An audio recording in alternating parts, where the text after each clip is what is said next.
හොඳයි ළමයි. ඉතින් විභාගයට දවස් කිහිපයක් තියාගෙන තව වීඩියෝ එකක් කරන්න බලාපොරොත්තු වෙන්නේ. මොකද මේ අවුරුදු දෙකේම අයින් කරලා තිබිච්ච කොටසක් අසමානතා කියන කොටස දැන් මේ අවුරුදු දෙකට කලින් අයින් කරලා තිබුණා. එතකොට මේ අවුරුද්දේ අයින් කරපු සියල්ලම දාලා මුළු විෂය නිර්දේශෙම මෙවර සාමාන්‍ය පෙළ විභාගය අහනවා කියලා කියනවා. එතකොට අසමානතා කොටසින් කෙටි ප්‍රශ්නයක් හරි ලකුණු 3ක ප්‍රශ්නයක් හරි මේ සැරේ ඉන්න ඉඩක් තියෙනවා. එතකොට මේක ඇත්තටම මාර්ගයක් නෙමෙයි. පොඩි දේවල් ටිකක් තමයි දැනගන්න තියෙන අසමානතා කියන්නේ. දැන් දැනටමත් ඔයාලා අසමානතා කියන්නේ මොකක්ද කියලා දන්නවා. ඉතින් මේ ප්‍රශ්න වර්ග ටිකක් තියෙනවා අහන. ඒ වර්ග ටික බලා ගන්න තියෙන්නේ දැන් මං ගාව ටියුට් එකක් තියෙනවා. මම ඒක ඔයාලා ෂෙයා කරන්නම්. 2018 ඉඳන් 2021 වෙනකන් අහපු ප්‍රශ්න ටික තියෙනවා. එතකොට 2022 23 ඇහුවේ නැහැ. ඒ කියන්නේ සිලබස් එකෙන් අයින් කරලා තිබ්බා. එතකොට මේ සැරේ අහනවා කියලා තියෙනවා. ඉතින් අවුරුදු දෙකකින් අහුවේ නැති එක අනිවාර්යෙන් මේ සැරේ අහන්න ඉඩ තියෙනවා. ඒක එන්නේ කෙටි ප්‍රශ්නයකට වෙන්න පුළුවන්. නැත්නම් දෙවෙනි පේපර් එකේ සමගාමී සමීකරණ ගානත් එක්ක අවුරුදු දෙකක අහලා තිබුණා. ඒක සමගාමී සමීකරණයට සම්බන්ධ කරලා එකකයි අනිත් එක වෙනම අහලා තිබුණා. එතකොට මේ හින්දා අපි බලමු අසමානතාවල මොන වගේ දේවල් දහන්නේ කියලා පොඩි වීඩියෝ එකක් තමයි කරන්නේ. එතකොට මේකේ ඔයාලා බලලා මේකේ තියරි ටික බලාගෙන මේ ප්‍රශ්න ටික කරලා ලෑස්ති වෙන්න ගොඩාක් දුරට 70ක් 80ක් කියලා තියෙනවා. ලකුණු දෙකක හරි තුනක හරි ප්‍රශ්නයක් මේ සැරේ එන්න ඉඩ තියෙනවා. හරිද? එතකොට ඔයාලා දන්නවා අසමානතාවයක් කියන්නේ මොකද්ද? අසමානතාවයක් කියන එකේ තේරුම තියෙන අසමානයි කියන එක. එතකොට සමාන ලකුණේදී පාවිච්චි කරන්නේ සමාන ලකුණ පාවිච්චි කරනවානේ. මෙහෙම. එතකොට මේ සමාන ලකුණේදී දෙපැත්තේ වෙන දේම තමයි අසමානතා ලකුණෙත් වෙන්නේ. හරිද? එතකොට සමාන ලකුණේදී දෙපැත්ත වගේම තමයි එහා මෙහා ගෙනහිල්ලා අඩු කරන දේවල් ඒව කරන්නේ අසමානතා ලකුණෙත් එහෙමයි. එතකොට මේක විසඳලා අහන ප්‍රශ්න තමයි පොඩ්ඩක් ඉතින් අර කෝකද විශාල කෝකද කුඩා අන්න මේ නිකිල කතාව අහනවා. එතකොට අන්න මේ දේවල් ටික තමයි මේක ඉගෙන ගන්න තියෙන්නේ. හරි. එතකොට මෙන්න මේකේ තේරුම මොකද්ද? x විශාලයි 2 කියන එක. x විශාලයි 2. දැන් මම x විශාලයි කියලා ගත්තේ කොහොමද? ඔයාලා පොඩි කාලේ නම් දන්නවා අසමානතාවය කියලා අපි කියනවා කට ඇරිලා තියෙන පැත්ත තමයි විශාල කියලා. එතකොට කට ඇරිලා තියෙන පැත්ත තමයි විශාල. එතකොට මේකෙදි x කියන එක නා දෙකට වඩා විශාලයි කියලා කියන්නේ. එතකොට මේ x ට අපිට දැන් අර සමාන ලකුණ තියෙද්දි x සමානයි 2 කියලා කිව්වොත් ඒකේ උත්තරේ 2මනේ. හැබැයි දැන් මෙතනදී x දෙකට වඩා විශාලයි කිව්වන් පස්සේ මේකට එන්න පුළුවන් උත්තර මොනවද? දෙකට වඩා විශාලයි. ඒතකොට දෙකට වඩා විශාලකව දෙක එන්න බෑ. 3 4 5 ඉඳන් ඉතුරු ටික එනවා. හරිද? ඒ ටික එනවා. දැන් මෙහෙම තිබුණොත් එහෙම එකක් y කුඩයි 5. y කුඩයි 5 කියලා තියෙනවා. ඒතකොට y කුඩයි 5 කියන එකේ තේරුම මොකද්ද? මේ තුඩ පැත්ත තියෙන්නේ y පැත්ත. එතකොට y කුඩයි 5 කියලා කියන්නේ. හරිද? එතකොට y කියන එක නා 5ට වඩා අඩුයි. එතකොට y කියන එක නා 5ට වඩා අඩුයි නම් එතනට එන්න පුළුවන් ඉලක්කම් මොනවද? 5 එන්න බෑ. 4 3 2 1 කියන එක එන්න පුළුවන්. ඊට පස්සේ ඔයාලා දැකලා තියෙනවා දැන් මේක තමයි අසමානතා ලකුණේ මූලික දේවල් ටික විශාලයි කුඩයි එක. එතකොට තව ඔයාලා දැකලා තියෙනවා මෙන්න මේක. මෙන්න මේ යටින් ඉරක් අඳිනවා. ඒකේ මොකද්ද? ඒ කියන්නේ දැන් මේකේ තේරුම වෙන්නේ x විශාල හෝ සමානයි 2 කියන එක. ඒක කියන්නේ x විශාල හෝ සමානයි 2. ඒ කියන්නේ x කියන එක්කෙනා දැන් කලින් තිබුණේ දෙකට වඩා විශාලයිනේ. ඒක 3 ඉඳන් පටන් ගත්තේ. හැබැයි මේකේ දෙකක් වෙන්න පුළුවන්. දෙකේ හෝ ඊට වඩා වැඩි. ඒ කියන්නේ 2 3 4 5 කියලා තමයි මේකේ එන්නේ. කලින් තිබුණේ 3 4 5 කියලා පටන් ගත්තේ. මේකේ 2 3 4 කියලා 5 පටන් ගන්න. එතකොට මේකෙත් එහෙම තමයි y කුඩා හෝ සමානයි 5. ඒ කියන්නේ 5ට වඩා අඩු හෝ 5ත් එක්ක 5ට වඩා අඩුයි කියන එක. ඒ කියන්නේ 5 4 3 2 කියලා තමයි ඒකෙදී එන්නේ. ඔන්න අසමානතාවයේ ලකුණේ තේරුම. එතකොට මේ දේවල් සුළු කරන්නේ අසමානතාවයක් සුළු කරන්නේ සමාන ලකුණු සුළු කරනවා වගේම තමයි. අපි උදාහරණයක් එකක් ලියලා බලමු. මෙහෙම තිබුණොත් 2x ධන 1 විශාල හෝ සමානයි 3 කියලා. 2x ධන 1 විශාල හෝ සමානයි 3. දැන් එතකොට සමාන ලකුණු තිබ්බනම් මෙතන ඔයාලා කොහොමද x හොයන්න කරන්නේ? මේ එක ඉලක්කම එහා පැත්තට යනවා. එක ඉලක්කමක් එහා පැත්තට යද්දි ඍණ වෙනවා. එතකොට 3 ඍණ 1 2x විශාල හෝ සමානයි 2 මොකද කරන්නේ? x වන දෙකෙන් බෙදනවනේ. දෙපැත්ත දෙකෙන් බෙදනවා. 2කට 2 කැපිලා යනවා x විශාල හෝ සමාන 1. x විශාල හෝ සමාන 1. එතකොට x ට එන්න පුළුවන් උත්තර මොනවද? x ට එන්න පුළුවන් උත්තර 1 2 3 4 5 කියන දේවල් ටික x ට එන්න පුළුවන්. හරිද? එතකොට මේ දේවල් කරන්නේ සමාන ලකුණේ විදිහටම තමයි කරන්නේ. හැබැයි එක අවස්ථාවකදී පොඩි වෙනසක් වෙනවා මේ විදිහට කරගෙන යනකොට. ඒක තමයි මෙන්න මේක. හරි. මම එකක් ලියන්නම්. මෙන්න මේ වගේ එකක් තිබුණොත්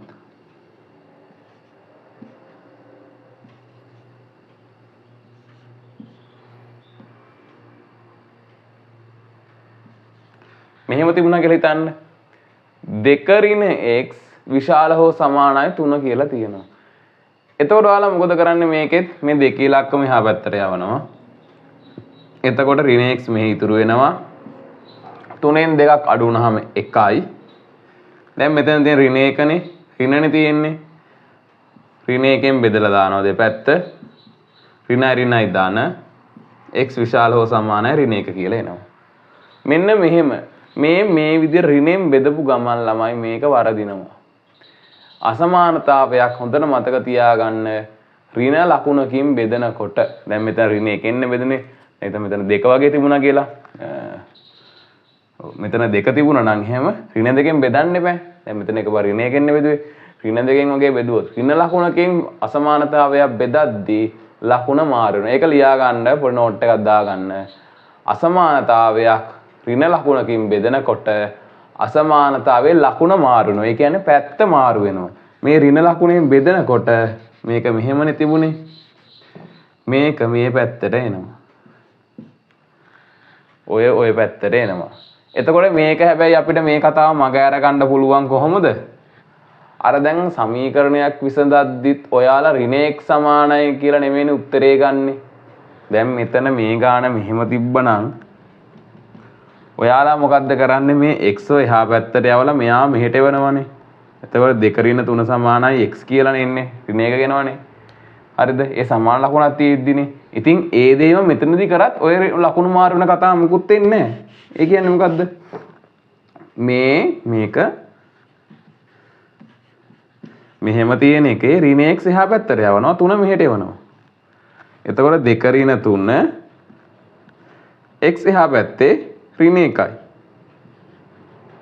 දැන් බලන්න මේ උත්තර දෙකක්ද මේ තුඩ තියෙන x පැත්තේ. x කුඩයි ඍණ 1ට වඩා. මේ තුඩ තියෙන මේ පැත්තේ.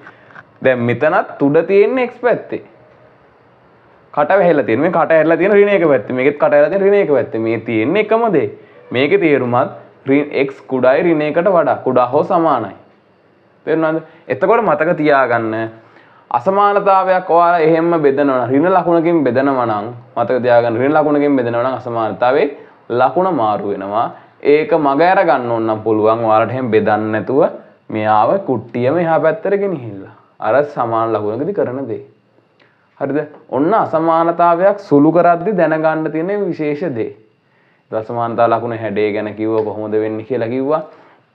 සුළු කරන්නේ සමාන ලකුණක් තියෙන විදිහටමයි. එතකොට වෙනස් වෙන්නේ ඍණ ලකුණකින් බෙදද්දී ලකුණ මාරු වෙන එක විතරයි.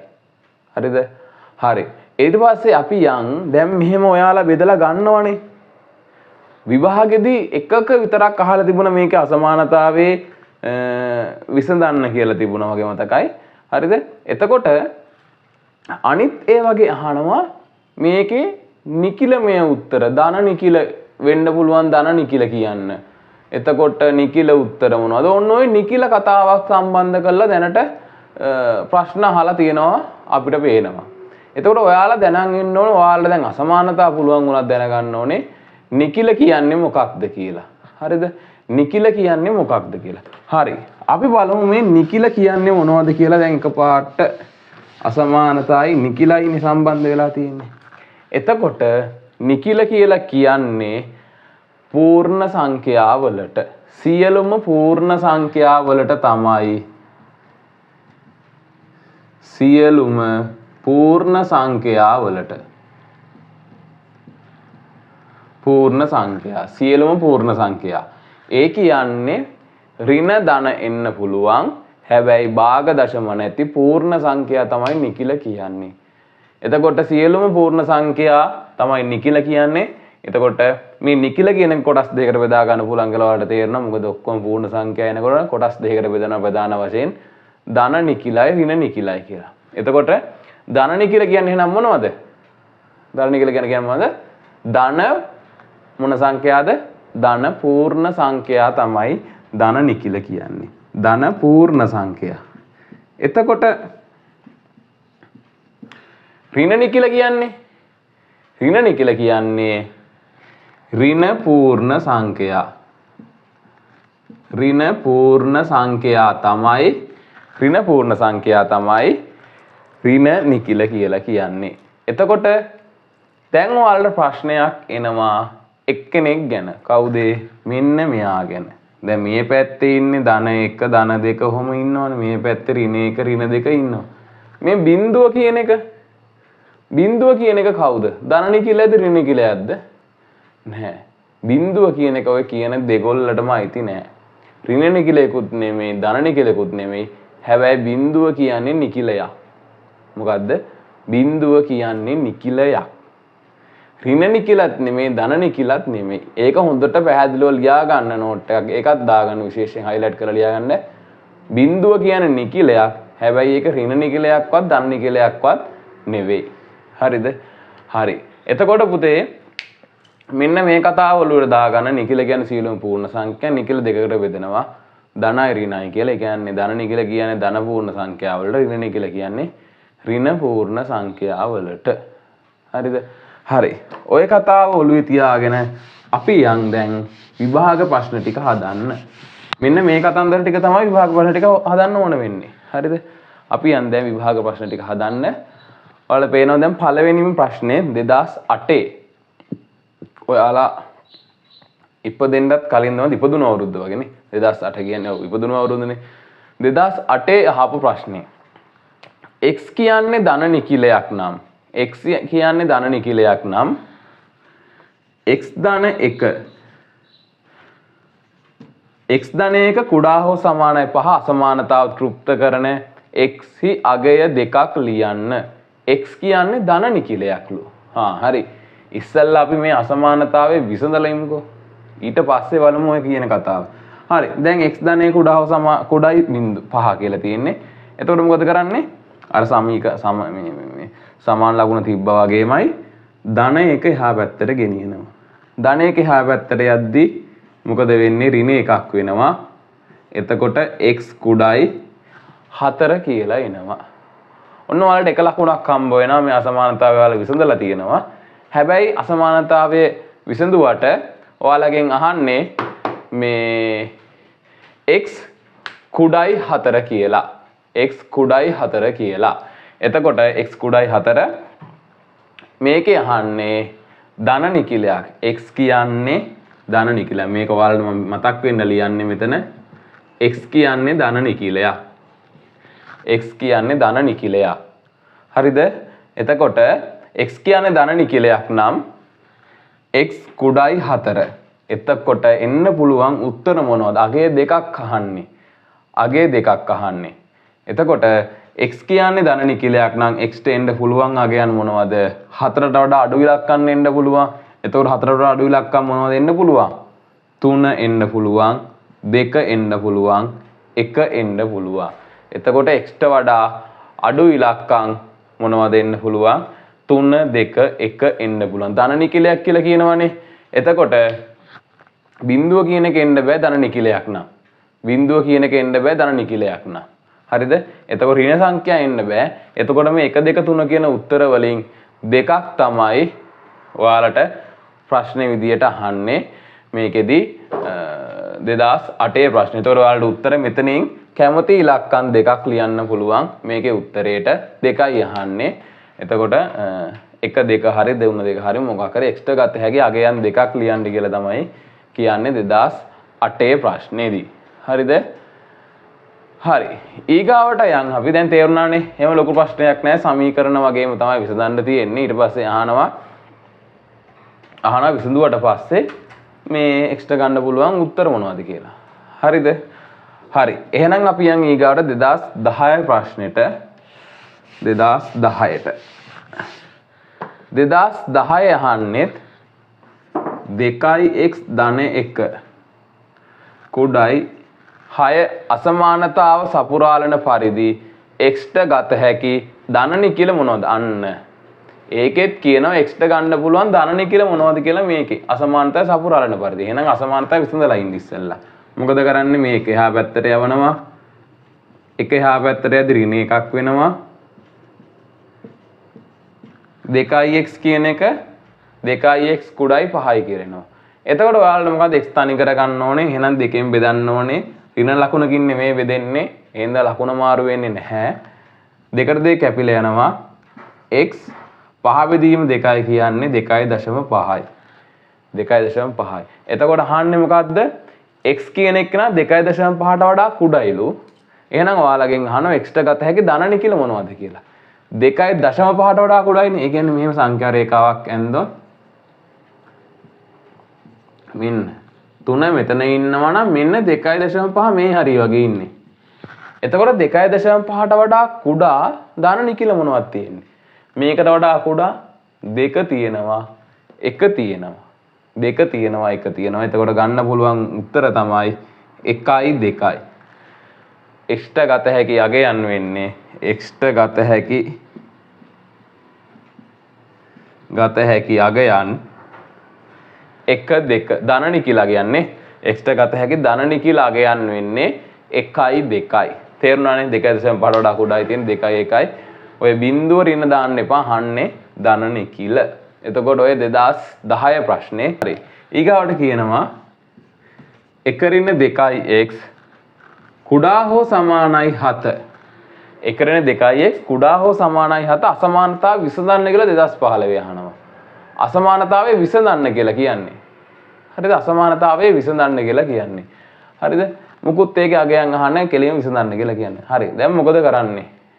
දැන් මේකේ කෙනෙක්ට පුළුවන් එක එහා පැත්තට ගෙනියන්න. ඒතර 7 එකක් අඩුන 6යි. ඍණ 2 තියෙන ඍණ 2කින් බෙදද්දි ලකුණ මාරු වෙනවා. ඒක මතක තියාගන්න. එහෙම නැත්නම් ඔය කිසි කරදරයක් නැහැ. මේ ඍණ 2 නැති කරගත්ත හැකි අපිට යාව කුට්ටිය පිටින්ම එහා පැත්තට ගෙනිහිල්ලා. හරිද? කුට්ටිය පිටින්ම එහා පැත්තට ගෙනියනවා. එතකොට මොකද වෙන්නේ? මෙතන 7 ඉන්නවා. මෙයා යනවා ධන 2x විදිහට. මේ 7 හිටිය එතන ධන 2x විදිහට. මේ 7 එහා පැත්තට එවන මේක එකපාර කරගන්න පුළුවන්. ඉතින් මෙහෙම දාලා එකපාර කරගන්න පුළුවන්. මම ඕන කෙනෙක්ට මේ තේරෙන්න තමයි මේ දෙපාරකට මේ ලියන්නේ. එතකොට මේක එනවා 1 ඍණ 7 කියලා. 1 ඍණ 7 කියලා එනවා. 1 ඍණ 7 කියන්නේ එතකොට කීයද? ලකුණු අසමානයි. ලොකු එකෙන් පොඩි එක අඩු කරනවා 6යි. ලොකු එකේ ලකුණ ඍණ 6යි. 2x දෙකෙන් බෙදන්නේ දෙපැත්ත. දෙකට දෙක කැපිලා ගියා. ඍණ 6 බෙදීම 2 ඍණ බෙදීම ධන ඍණ 6 දෙකෙන් බෙදුවාම 3යි. ඍණ 3යි කියලා එන්නේ. එතකොට එනවා ඍණ 3 විශාල හෝ සමාන. x කියන එක්කෙනා ඍණ 3ට විශාල හෝ සමානයි කියලා එනවා. x කියන එක්කෙනා ඍණ 3ට විශාල හෝ සමානයි කියලා එනවා. මෙන්න මේක තමයි උත්තරේ. දැන් මේ අර විදියට ඇදුවත් කෙනෙක්ට ඔන්න මම එකක් හදලා පෙන්නන්නම්. මොකද්ද? එක එහා පැත්තට යවුවනම් මෙහෙම වෙන්නේ. 4 ඍණ 1 කියලා එනවා. ඍණ 2x 6යි. ඍණ 2කින් බෙදද්දි ඒක දෙපාරකට බෙදන්න. ඍණ 2කින් බෙදන්න යන්නේ. එතකොට ලකුණ මාරු වෙනවා. මෙතන x විශාල හෝ සමානයි. මේ x විශාල හෝ සමානයි ඍණ 3ට වඩා. ඒත් x කියන පැත්තට කට ඇල්ලලා තියෙන්නේ. මේකේ මුත් උත්තරයක් අහන්නේ නිකම්ම අහන්නේ අසමානතාවයේ විසඳන්න කියලා විතරයි 2015. හරි. අපි ඊගාවට යන් අලුත් සිලබස් ගානකට 2016 ගාන. 2016 ගාන. හරි මම මේක මකනවා. 2016 ගාන. 2x ධන 1 කුඩා හෝ සමානයි 5. 2x ධන 1 කුඩා හෝ සමානයි 5 අසමානතාව සපුරාලන ධන නිකිල සියල්ලම ලියා දක්වන්න. 2x ධන 1 කුඩා හෝ සමානයි 5 අසමානතාව සපුරලන ධන නිකිල සියල්ලම ලියා දක්වන්න. ධන නිකිල ටික අහන්නේ. හරි ඉස්සෙල්ලා මේක විසඳලෙමු. මේක එහා පැත්තට යවනවා 5 ඍණ 1 වෙනවා 2x කුඩා හෝ සමානයි 4යි කියලා එනවා. දෙපැත්ත දෙකෙන් බෙදනවා. ඍණ ලකුණක් නෙමෙයි පැත්ත මාරු වෙන්නේ නැහැ. හරි. x කුඩා හෝ සමානයි 2 කියලා එනවා මේකේ. එතකොට මේකේ අහන්නේ අසමානතාව සපුරාලන ධන නිකිල සියල්ලම ලියා දක්වන්න. ධන නිකිල ඕ හයිලයිට් කරගත්තත් කමන්නේ. දෙකෙන් විභාගෙදී පැන්සලෙන් ඉරක් ඇඳගෙන ධන නිකිල ගැනනේ අහන්නේ. ධන නිකිල සියල්ලම. අනික කලින් ගානක තිබුණ ධන නිකිල දෙකක් විතරක් ලියන්න. එහෙම තිබුණා මේකේ ධන නිකිල සියල්ලම ලියන්න කියනවා. හරි බලමු. මේ x කියන එක්කෙනාට 2 එන්නත් පුළුවන්. 2ට වඩා කුඩා අගයන් ටික එන්න පුළුවන්. මෙතනදී අහන්නේ ධන නිකිල ටික අහන්නේ. එතකොට මෙතන x ට ගන්න පුළුවන් ධන නිකිල සියල්ලම වෙන්නේ 2 ගත්ත හැකි 1 ගත්ත හැකි. ඔව් එච්චරයි ගන්න පුළුවන්. බිඳුව ගන්න බෑ. බිඳුව ගන්න බෑනේ. 2යි 1යි විතරයි. එතකොට x ට ගන්න පුළුවන් ධන නිකිල සියල්ලම වෙන්නේ. ධන නිකිල සියල්ල කියන්නේ ධන නිකිල 2යි තියෙන්නේ. 1යි 2යි තමයි ගන්න පුළුවන් මේ හැදුවේ 2016 ගාන. හරිද? හරි. අපි යන් ඊගාවට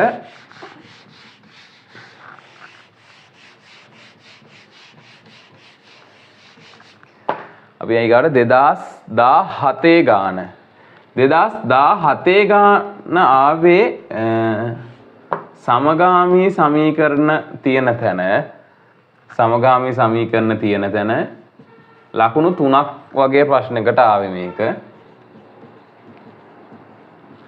බලන්න 225යි p ධන 3750 කුඩා හෝ සමානයි 5500 යන අසමානතාව විසඳා පීට ගත හැකි උපරිම නිකිලමය අගය සොයන්න. අන්න highlight කරන පීට ගන්න පුළුවන් උපරිම නිකිලමය අගය අහන්නේ. ඒ කියන්නේ පීට ගන්න පුළුවන් උපරිම අගය අහන්නේ. හරිද? හොඳට මතක තියාගන්න පීට ගන්න පුළුවන් උපරිම අගය. හරි. මොකක් කරන්නත් මේක විසඳන්න ඕනේ. ඉස්සෙල්ලාම 3750 එහා පැත්තට ගෙනියන්න.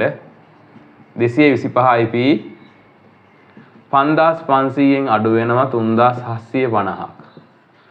එතකොට 225යි p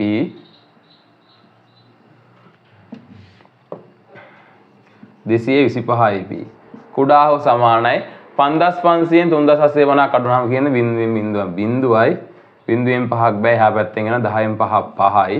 එතකොට මෙතන තියෙන 4යි 14න් 7ක් 7යි. මෙතන තියෙන 4යි 4න් 3ක් 1යි. 225යි p කුඩා හෝ සමානයි 1750 කියලා එනවා. එතකොට දැන් p තනි කරගන්නේ කොහොමද? බෙදලා දානවා 225න් 225න් බෙදලා දාන්න. එතකොට කැපිලා යනවා p වලට එනවා කුඩා හෝ සමානයි 1750ට 225 කීයක් තියෙනවද? 7යි ගානක් තියෙනවා. 7ක් තියෙනවානේ. එතකොට මේක සුළු කරාම ඔයාලා බෙදලා බලන්න උත්තරේ 1750 225න් බෙදුවාම 7.7ක් වගේ අගයක් එයි. 7.7යි වගේ අගයක් එයි p වලට. එතකොට ඔයාලගෙන් අහන්නේ මොකක්ද? පීට ගත හැකි උපරිම නිකිලමේ අගය අහන්නේ. උපරිම නිකිලමේ අගය කියන්නේ දැන් සංඛ්‍යා රේඛාවක් ඇන්දොත් මෙතන 6 මෙතන 7 මෙතන 8 ඉන්නවනම් දැන් මෙතන තමයි ඔය ඉන්නේ. අගේ 7.7යි වගේ අගයක් එන්නේ. එතකොට පීට ගත හැකි උපරිම නිකිලමේ අගය මේක අඩු වෙන්නත් එපේ. 7.7 හෝ ඊට අඩු අගයක් එන්නේ. එතකොට උපරිම නිකිලම අගය වන්නේ මොකද්ද? මේක පහු කරන් එනකොට මෙහෙට එනකොට හම්බ වෙන උපරිම නිකිලම අගය 7 හම්බ වෙන්නේ. එතකොට පීට ගත හැකි උපරිම නිකිලමය අගය වෙන්නේ 7. එතකොට පීට ගත හැකි උපරිම නිකිලමය අගය වෙන්නේ අගය 7. තේරුණාද? මේ 2017 ප්‍රශ්නේ මේක ආවේ මේක ආවේ මේ සමගාමී සමීකරණ ගාන ගාව ආවේ. එතකොට මේකේ පීට ගන්න පුළුවන් උපරිම නිකිලම අගය 7. එතකොට එතන highlight කරගන්නේ වචනේ උපරිම නිකිලම අගය කියන එක highlight කරගන්න. හරි ඊගාවට යන් අපි ඊගාවට 2018 තනිකර සමගාමී සමීකරණ ගානම කොටසක් විදියට ආවේ ක්‍රිකට් මැච් එක ගානක් තිබුණේ ඒකේ අහන්නේ මෙන්න මේ වගේ එකක් දෙනවා දෙවාරයක් 2a ඍණ 5 ධන 3a කුඩා හා සමානයි 54. ඒ කියන්නේ මොකක්ද ඒක ගාන කියන්නේ පරාජය වූ කණ්ඩායම ගැසූ 6 පහර සංඛ්‍යාව a නම් පරාජය වූ කණ්ඩායම ගැසූ 6 පහර සංඛ්‍යාව a නම් මෙන්න මේ අසමානතාව තෘප්ත කරයි. එතකොට එම කණ්ඩායමට ගත හැකි උපරිම 6 පහර සංඛ්‍යාව සොයන්න කියලා කියනවා. එතකොට මේක a වලින් ඒ අසමානතාව තෘප්ත කරයි නම් 6 පහර සංඛ්‍යාව තමයි a වලින් කියන්නේ. එතකොට ඒට ගත හැකි උපරිම කියන්නේ උපරිම 6 පහර සංඛ්‍යාව අහන්නේ. කියන්නේ ඒට ගන්න පුළුවන් උපරිම අගය. දැන් කලින් අවුරුද්දෙත් ඒක පීට ගත හැකි උපරිම අගය. මේකේ පීට ගත හැකි නෙමෙයි කියන්නේ. මුලින් කියන ඒ කියන්නේ 6 පහර ගහපු එක. ප්‍රශ්නේ අන්තිමට අහනවා මොකද්ද? උපරිම 6 මේ උපරිම 6 පහර සංඛ්‍යාව. එතකොට ඒ කියන්නේ මොකද්ද? උපරිම ඒට ගත හැකි උපරිම අගය අහන්නේ. මේක විසඳමු. වරහන් ඉවත් කරන්න තියෙනවා දෙවාරයක් 2a 4a මේක මෙතෙන් ගුණනහම ඍණයි ධනයි ඍණ දෙවරක් 5 10යි ධන 3යි a 54යි. එතකොට එක જાතියේ කට්ටිය එක පැත්තේ තියාගන්න අනිත් අය ගෙනියන්න. මෙයා මේ පැත්තේ තියාගෙන මෙයා එහා පැත්තට ගෙනියන්න. 4යි a 3යි a එකතු වෙනවා 7යි a ඍණ 10 එහා පැත්තට යනවා 54 ධන 10ක් වෙලා. එතකොට 7යි a කුඩා හා සමානයි 64 කියලා එනවා. දෙපැත්ත 7ෙන් බෙදෙනවා. දෙපැත්ත 7ෙන් බෙදෙනවා 7ට 7 කැපිලා යනවා. එතකොට a කියන එක කුඩා හා සමානයි 64 බෙදීම 7 64ට 7 ඒවා 9යි 63යි 1යි 9.1ක් වගේ එන්නේ නේ 9.1 9.1යි ගාණක් යන්නේ උත්තරේට. එතකොට අහන්නේ මොකද්ද? මේ ඒට ගත හැකි උපරිම අගය. කියන්නේ උපරිම 6 පහර සංඛ්‍යාව. එතකොට මෙතන උපරිම 6 පහර සංඛ්‍යාව කීයද? මේ දැන් මෙතන 8 තිබුණා, මෙතන 9 තිබුණා, මෙතන 10 තිබුණොත් එහෙම මෙන්න මේ වගේ අගයක් එන්නේ. මෙන්න මේ වගේ අගයක් එන්නේ. එහෙනම් 9.1 නේ. එහෙනම් උපරිම අගය හම්බෙන්නේ කීයද? 9. එතකොට යටින් ලියන්න පුළුවන් උපරිම 6 පහර සංඛ්‍යාව. ඒ අහන එකට ලියලා ඉවර කරන්න. අහන ප්‍රශ්නේම ලියන්න. දැන් ප්‍රශ්නේ අහන්නේ උපරිම 6 පහර සංඛ්‍යාව සොයන්න කියලානේ. ඒතර උපරිම 6 පහර සංඛ්‍යාව සමානයි 9යි කියලා දාන්න. අහන එකට උත්තරේ ලියලා ඉවර කරන්න. හරිද? ඔන්න ඕක තමයි 2018 ඇහුවේ 2017 2018 එක ළඟ අවුරුදු දෙකේ ඇහුවා.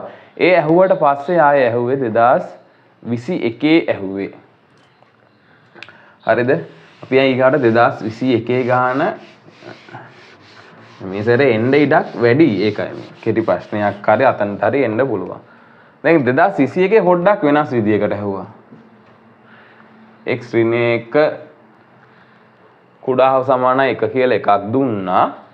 අනිත් එකම පොඩ්ඩක් මෙහෙන් ලියා ගන්නම් 2x ඍණ 1 විශාලයි ඍණ 2. හරිද? ඉහත අසමානතා දෙකම තෘප්ත කරන x හි නිකිලමය අගය සියල්ල ලියන්න. ඔන්න ඒ වචනේ පොඩ්ඩක් බලන්න. ඒකේ ධන නිකිල ඍණ නිකිල නෙමෙයි අහන්නේ x හි නිකිලමය අගය සියල්ල. එතන පැන්සලෙන් ඉරක් ඇඳ ගන්න. නිකිලමය අගය සියල්ල කියන එක. ඒක තමයි වැදගත්ම එක. හරි. මේ අසමානතා දෙකම තෘප්ත කරන. එහෙනම් අපි බලමු මේ දෙකම තෘප්ත කරන අගයන් මොනවද කියලා. ඍණ 1 එහා පැත්තට ගෙනියන්න ධන එකක් වෙනවා. එතකොට ඍණ 1 එහා පැත්තට ධන එකක් වෙනවා. එතකොට 1 2ක් වෙනවා. එතකොට x ට එන්න පුළුවන් අගය 2ට හෝ 2ට වඩා කුඩා අගයන්. එතකොට මෙතන විසඳුම් වෙන්නේ මේකේ විසඳුම් වෙන්නේ මොනවද? 2 1 බිඳුව ඍණ 1 ඔය විදිහට නම මෙතන බිඳුව එනවා. ඇයි නිකිලම අගයන් එහාන්නේ? දැන් කලින් ධන නිකිල කියද්දි තිබුණ නැහැ. එතකොට මෙතන බිඳුව එනවා. 2 1 බිඳුව ඍණ 1 ඔන්න ඔය වගේ අගයන් ටිකක් එයි. හරි අපි පොඩ්ඩක් බලමුකෝ දැන් මෙයා විසඳලා මොනවද එන්නේ කියලා. හරි. මෙයා විසඳන ඍණ 1 එහා පැත්තට යනවා 2x විශාලයි ඍණ 2 ධන 1. ඍණ 2 ධන 1 කියන්නේ මොකද්ද? ලකුණු අසමානයි. ලොකු එකෙන් පොඩි එක අඩු වුණාම 1යි ලොකු එකේ ලකුණ දානවා ඍණ. 2x විශාලයි ඍණ 1. දෙකෙන් බෙදන්න. දෙපැත්ත දෙකෙන් බෙදන්න. x කියන එක්කෙනා විශාලයි ඍණ භාගය කියලා එනවා. ඒ කියන්නේ මොනවද? මේ බලන්න. ඍණ භාගය කියන්නේ කොයිද? ඍණ 1 මෙහෙනම් මෙතන බිඳුව නම් මෙන්න මේ හරිය තමයි ඍණ භාගය කියන්නේ. බිඳුවත් ඍණ එකත් අතර. ඍණ භාගයට වඩා විශාලයිලු. ඒ කියන්නේ මෙහෙට වඩා විශාලයි. මේ පැත්තේ තියෙන්නේ. එතකොට ඍණ භාගය පහු කරන් එද්දි හම් වෙන පළවෙනි කිල මොකද්ද? බිඳුව. මේකට එන්න පුළුවන් විසඳුම් බිඳුව. ඍණ භාගයට වඩා විශාලනේ. බිඳුව 1 2 3 4. බිඳුව 1 2 3 4. මේකට එන්න පුළුවන් උත්තර බිඳුව 1 2 3 4. මේකට එන්න පුළුවන් 2 1 බිඳුව ඍණ 1. එතකොට මේකේ අහන්නේ අසමානතා දෙකම තෘප්ත කරන x හි නිකිලමය අගේ සියල්ල මොනවද කියලා. එතකොට පොදු විසඳුමක් විදිහට අපි ලියන්න පුළුවන්. පොදු විසඳුම මේ අසමානතා දෙකම තෘප්ත කරන්නේ මොනවද? මෙතන 2 1 බිඳුව ඍණ 1 මෙතන යන්නේ බිඳුව 1 2. මේ බලන්න 2 1 බිඳුව බිඳුව 1 2. මෙන්න මේ තුන් දෙනා තමයි උතන පොදු වෙලා තියෙන්නේ. 2 1 බිඳුව ඍණ 1 යනවා. මෙහෙන් බිඳුවේ ඉඳන් පටන් අරන් උඩහට යනවා. 2 ඉඳන් පටන් අරන් පල්ලයට යනවා. බිඳුවෙන් ඉඳන් පටන් අරන් උඩහට යනවා. එතකොට මෙතන පොදු විසඳුම වෙන්නේ බිඳුව 1 2 කියන එක තමයි පොදු විසඳුම කියලා එන්නේ. හරිද? ඔන්න ඕක තමයි දැනට අහලා තියෙන අපේ අන්තිමම ප්‍රශ්නය. 2021 තමයි අන්තිමටම අහලා තියෙන්නේ මේ ප්‍රශ්නයක්. එතකොට ඊට පස්සේ අවුරුදු වල ඇහුවේ නෑ මොකද්ද මේ අසමානතා වලින්. මොකද සිලබස් එකෙන් අයින් කරලා තිබුණේ. බලමු මේකේ. ඔව් මේ මම ගත්තේ මේ සැරේ අමාත්‍යාංශ පේපර් එක. මේ සැරේ අමාත්‍යාංශ පේපර් එකේ තියෙන ගාන මම ඒකත් මෙතන හදන්නම්. ඔය ටියුට් එකට මම ඒක දැම්මේ නෑ අමාත්‍යාංශ පේපර් එකේ ගාන. මොකද ඔයාලා ගාව දැන් මේ පේපර් එක තියෙනවා. නැත්නම් මම ඒකත් ෂෙයා කරන්නම්. මේ අය බලමු ඒ ගානත් මොකක්ද කියලා. මොකද මේ හැමතැනින්ම ඉංගියේ එනවා මේ සැරේ අසමානතා ප්‍රශ්නයක් එනවා කියන එක. ලකුණු දෙකේ එකක් හෝ තුනේ එකක් විදිහට තමයි ඒක එන්නේ. එතකොට ඒ ලකුණත් ගන්න. මොකද ඔයාලගේ ලකුණු එකතු කරගන්න essay ගන්න ළමයාට 200න් 70 කියන ටාගට් එක ගහගන්න මේවා මාර වැදගත් වෙනවා. හරි. මේකෙදි තියෙන්නේ 18 වෙනි ප්‍රශ්නේ විදිහට තමයි අමාත්‍යාංශ පේපරේ තියෙන්නේ එක. 3x ධන 2 කුඩායි 8 අසමානතාව තෘප්ත කරන පරිදි x ට ගත හැකි විශාලතම නිකිලගය. ඔය දැන් මේ පහුගිය ටිකේ මහන්නේ විශාලතම නිකිලගය. p ට ගත හැකි උපරිමගය උපරිම 6 පහර සංඛ්‍යාව ඒ වගේම තමයි දැන් මේකෙත් අහනවා x ට ගත හැකි නිකිලගය. ඔය මොකක් හොයන්නත් කලින් පුතේ ඉස්සෙල්ලා මේක විසඳ ගන්න ඕනේ. දැන් කෙටි ප්‍රශ්නයකට ආවේ විසඳනවට එකයි උත්තරේට එකයි. හරි. ලේසි නෙමෙයි. දෙක ඉලක්කම එහා පැත්තට ගෙනියන්න. 8න් 2ක් අඩු වෙනවා. 8න් 2ක් අඩු වුණාම 6යි. දෙපැත්ත 3න් බෙදන්න. 3ට 3 කැපිලා ගියා. x කියන එක්කෙනා කුඩායි 2 කියලා එනවා. x කියන එක්කෙනා 2ට වඩා කුඩායි කියලා එනවා. එතකොට අහන්නේ x ට ගත හැකි විශාලම නිකිලගය 2ට වඩා කුඩායිනේ 2 ඉන්න බෑනේ. 2ට වඩා කුඩාගේ මොකද්ද? 2ට වඩා කුඩා විශාලම අගය ගන්න බලමු මොකද්ද? 1. එතකොට x ට ගත හැකි විශාලම අගය වෙන්නේ